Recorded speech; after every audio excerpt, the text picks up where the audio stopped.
मडीवरून आम्ही चाललो होतो मायंबाला, डायरेक्ट पडली भाऊ इथं मायंबाच्या घाटात. राम राम म्हणते. आता मागच्या ब्लॉग मध्ये पाहिलंच होतं, मडीला केलं होतं आपण दर्शन. आता जायचं होतं मायंबाला. इथून थोडं पुढे आलो भाऊ, थांबलो भाऊ लगेच. आम्ही आता इथून पाहत होतो आम्ही मायंबाचं डोंगर म्हणजे मंदिरात दिसत होतं बरं का खालून. याला म्हटलं भाऊ चल आता टप टप टप टप म्हणतात तिने झटपट गाडी पण काढली होती. आता डोंगरावरचे घाट इतके भयंकर आहे ना, डायरेक्ट घडी तिकडून जाऊन यावं लागत भाऊ.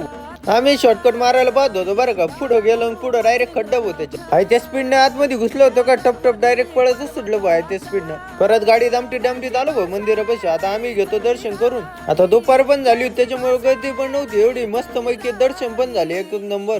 पहिले तर आम्ही सगळे देवांचे दर्शन करून घेतो बरं का. आमच्या सोबत तुम्ही पण घ्या दर्शन करून.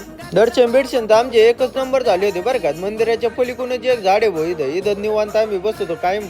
थोड्या वेळ बसलो ना, आता इथून पहा मडीचं डायरेक्ट मंदिरच दिसतो फर्स्ट डायरेक्ट इथून. आता तुम्हाला मंदिराच्या आसपास काय ते सगळं दाखवतो भाऊ. मंदिराच्याच पाठीमागे इथं प्रसाद राहतो भाऊ, रोज राहतो कंटिन्यू. आता इकडे जागा तर इतकी भारी ना, एकदम मस्त वाटतं भाऊ इकडं. टपटप आता सगळं फिरून तर झालं होतं बाहेरून. एकदा दर्शन करून घेतलं निघालो. या भावांचा इथं मस्त पैकी कॅरम खेळायचं चालू होतं बरं का. मी बसलो, याला म्हणलं स्ट्रिंग दे भाऊ. तो डायरेक्ट उठून डायरेक्ट दुसरीकडे जाऊन बसला भाऊ. म्हटलं ते उठून गेला आपल्याला काय स्ट्रिंग भेटणार नाही, चला आता म्हटलं इथून.